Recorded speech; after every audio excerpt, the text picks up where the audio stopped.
Hi everyone, welcome to Telugu stock channel. మనలాంటి general public చాలా మంచి కంపెనీలని చాలాసార్లు ఇగ్నోర్ చేస్తూ ఉంటారు, లేదా మంచి స్టాక్స్లో లాంగ్ టర్మ్ వెయిట్ చేయలేక షార్ట్ టర్మ్లో లాసెస్ తీసుకొని ఎగ్జిట్ అవుతూ ఉంటారు. కానీ ఎఫ్ఐఐస్ అండ్ డిఐఐస్ ఫండమెంటల్గా చాలా స్ట్రాంగ్ ఉన్న కంపెనీస్ని లాంగ్ టర్మ్లో హోల్డ్ చేసుకుంటూ మల్టిపుల్ రిటర్న్స్ ఎర్న్ చేస్తూ ఉంటారు. అయితే ఈ వీక్లో అంతా మనం బ్యాంకింగ్ స్టాక్స్ గురించి డిస్కస్ చేసుకున్నాం కదా.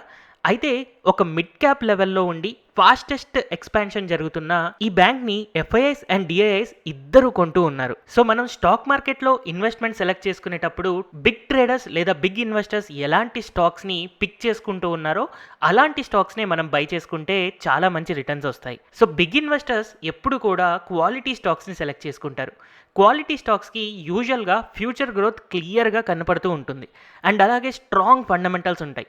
అలాంటప్పుడే ఎఫ్ఐఎస్ కానీ డిఐఎస్ కానీ యాడ్ చేసుకుంటూ ఉంటారు. అయితే ఆబ్వియస్గా బ్యాంకింగ్ ఇండస్ట్రీకి మనకి స్ట్రాంగ్ గ్రోత్ విజిబిలిటీ ఉంది. అయితే నేను ఈ వీడియోలో డిస్కస్ చేయబోయే కంపెనీకి స్ట్రాంగ్ ఫండమెంటల్స్ కూడా ఉన్నాయి. సో నేను ప్రీవియస్ వీడియోస్లో చెప్పినట్టు ఒకసారి ఈ కంపెనీ యొక్క ఫండమెంటల్స్ అబ్జర్వ్ చేస్తే నెట్ ఇంట్రెస్ట్ మార్జిన్ పాస్ట్ 5 ఇయర్స్లో 2018 నుంచి మనం అబ్జర్వ్ చేసినప్పుడు కన్సిస్టెంట్గా 4% పైన ఉంది. మనం large cap stocks like HDFC, Kotak Mahindra, ICICI, Axis ఇలాంటి బ్యాంక్స్ అన్ని చూసినప్పుడు కూడా వాటికి కూడా నెట్ ఇంట్రెస్ట్ మార్జిన్ దాదాపుగా 4% ఉంది. సో ఈ బ్యాంకు కూడా 4% దగ్గరలో అండ్ కన్సిస్టెంట్గా మెయింటైన్ అవుతూ ఉంది.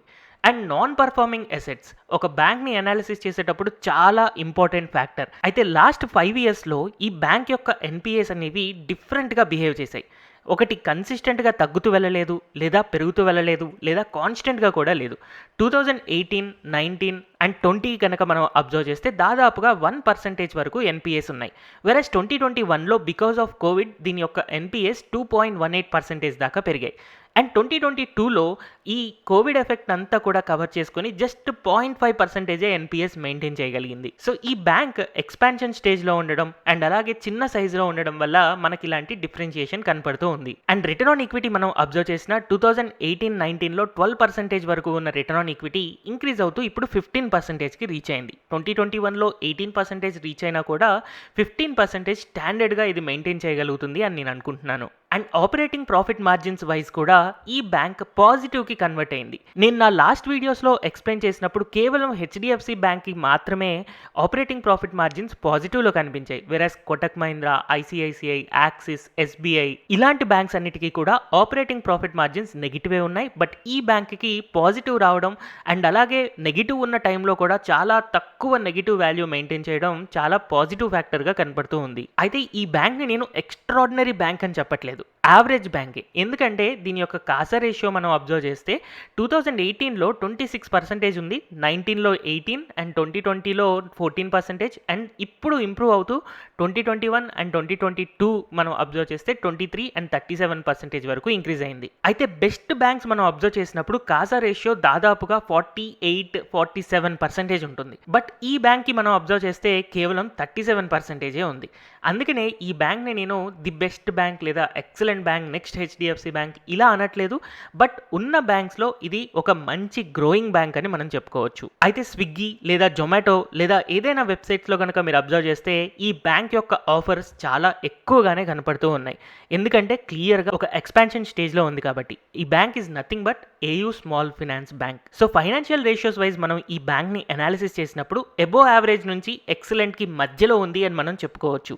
అయితే ఈ బ్యాంక్ యొక్క షేర్ హోల్డింగ్ ప్యాటర్న్ నేను అబ్జర్వ్ చేసినప్పుడు 2020లో ప్రమోటర్ యొక్క హోల్డింగ్ వచ్చేసి 30.95% ఉంది. వెరాజ్ ఎఫ్ఐఎస్ యొక్క హోల్డింగ్ వచ్చేసి 28.69%, నెక్స్ట్ డిఐఎస్ యొక్క హోల్డింగ్ 15.42 అండ్ జనరల్ పబ్లిక్ మనలాంటి పబ్లిక్ 24% హోల్డింగ్ ఉన్నారు. అయితే లాస్ట్ 3 ఇయర్స్ అంటే 2020 నుంచి ఇప్పటిదాకా చూసుకుంటే 100-150% రిటర్న్స్ ఇచ్చింది. అయితే సర్ప్రైజింగ్లీ ఈ కంపెనీ యొక్క షేర్ హోల్డింగ్ ప్యాటర్న్ 2023లో కనుక మనం అబ్జర్వ్ చేస్తే ప్రమోటర్ హోల్డింగ్ అనేది మనకి ఇక్కడ తగ్గినట్టుగా కనపడుతుంది. 25.55% అంటే దాదాపు 5% ప్రమోటర్స్ సెల్ చేశారు. కానీ ఈ బ్యాంక్ క్లియర్గా ఎక్స్పాన్షన్ స్టేజ్లో ఉంది కాబట్టి ఎక్స్పాన్షన్ కోసం మాత్రమే ప్రమోటర్స్ సెల్ చేసినట్టుగా మనకు అర్థమవుతూ ఉంది. వెరస్ ఎఫ్ఐఎస్ కనుక మనం అబ్జర్వ్ చేస్తే 39.61 దాకా పెరిగారు. అంటే ఎఫ్ఐఎస్ హోల్డింగ్ దాదాపుగా 11% పెరిగింది. అండ్ అలాగే డిఐఎస్ మనం అబ్జర్వ్ చేస్తే 20.64%, అంటే డిఐఎస్ కూడా మనకి దాదాపుగా 5% హోల్డింగ్ పెంచుకున్నారు. వెరస్ జనరల్ పబ్లిక్ అంటే మనలాంటి వాళ్ళు 2020లో 24% హోల్డింగ్ హోల్డింగ్ ఉన్న వాళ్ళు ఇప్పుడు కేవలం 14% మాత్రమే మెయింటైన్ చేస్తూ ఉన్నారు. అయితే ఇందాక నేను చెప్పినట్టుగా ఇలాంటి quality stock future growth visibility strong ఉండి అండ్ స్ట్రాంగ్ ఫండమెంటల్స్ ఉండి ఎఫ్ఐఎస్ అండ్ డిఐఎస్ యాడ్ చేసుకుంటున్నారు అని అంటే ఖచ్చితంగా ఈ స్టాక్ మల్టీ బ్యాగర్ రిటర్న్స్ ఇవ్వడానికి ఎక్కువ ఛాన్సెస్ కనపడుతూ ఉన్నాయి. సో ఈ ఏయూ స్మాల్ ఫైనాన్స్ బ్యాంక్ని మనం లాస్ట్ 5 ఇయర్స్లో 2018 నుంచి మనం అబ్జర్వ్ చేసినప్పుడు 1700 crores నుంచి 7500 crores దాకా ఏయూ స్మాల్ ఫైనాన్స్ యొక్క రెవెన్యూ గ్రోత్ అనేది మనకు కనపడుతుంది. అండ్ ప్రాఫిట్ కూడా దాదాపుగా 300 కోట్ల నుంచి 1300 కోట్ల దాకా క్లియర్గా ఇంక్రీజ్ అనేది కనపడుతూ ఉంది. అండ్ సేల్స్ గ్రోత్ మనం అబ్జర్వ్ చేస్తే దాదాపుగా 30% ప్లస్లోనే మనకు కనపడుతుంది. వేరేస్ ప్రాఫిట్ గ్రోత్ కూడా 30% ప్లస్లో కనపడుతుంది. కేవలం 5 ఇయర్స్ యావరేజ్ ఒక్కటి మాత్రమే మనకి తగ్గినట్టుగా కనపడుతుంది. అండ్ రిటర్న్ ఆన్ ఈక్విటీ కూడా దాదాపుగా 18, 19, 20% మెయింటైన్ అవుతుంది. అండ్ లాస్ట్ 5 ఇయర్స్లో 14% CAGR అండ్ లాస్ట్ 3 ఇయర్స్లో 32% CAGRతో గ్రో అయింది. అయితే మరి ఇప్పుడు బై చేయడానికి వాల్యుయేషన్స్ వైజ్ మనం ప్రైస్ టు ఎర్నింగ్ రేషియో కనుక అబ్జర్వ్ చేస్తే 5 years average price to earnings అనేది 34.2 ఉంది. But current price to earnings కేవలం 28.8 ఉంది. అంటే అండర్ వాల్యూడే. కానీ యాక్చువల్గా బ్యాంక్స్కి ప్రైస్ టు ఎర్నింగ్స్ రేషియో కంటే కూడా price to book value ratio compare చేసుకుంటే బెటర్ రిజల్ట్స్ ఉంటాయి. అందుకని మనం price to book value last 5 years average observe చేస్తే 6.5 ఉంది. But current price to book value మనకి 5 కంటే కింద ఆల్మోస్ట్ 4.8 లేదా 4.9 దగ్గర ఇది మనకి కనపడుతూ ఉంది. So price to book value wise కూడా ఇది అండర్ వాల్యుయేషన్లోనే ఉంది. అయితే పేషెన్సీ ఉన్న ఇన్వెస్టర్స్ ఎవరైతే ఉన్నారో వాళ్ళు ఈ స్టాక్ని ఇక్కడ అక్యుములేట్ చేసుకుంటూ ఉండొచ్చు. బట్ ఎవరైనా ఇన్వెస్టర్ నేను బై చేయగానే నాకు రిటర్న్స్ రావాలి, తొందరగా నేను ప్రాఫిట్స్ ఎర్న్ చేయాలి అని అనుకుంటే 700 ఈ స్టాక్కి ఆల్ టైమ్ హై.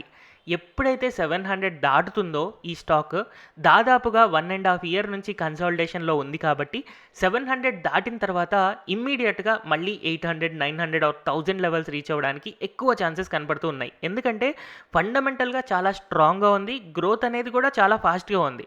బట్ కొన్నిసార్లు స్టాక్ మార్కెట్లో ఎంత బాగా ఫండమెంటల్స్ బయట గ్రో అవుతున్నా కూడా స్టాక్ మార్కెట్లో గ్రో అవ్వవు. కొంతకాలం కన్సాలిడేట్ అయ్యి తర్వాత ఆ గ్రోత్ అంతా జస్ట్ 1 or 2 ఇయర్స్లో మళ్ళీ వచ్చేస్తుంది.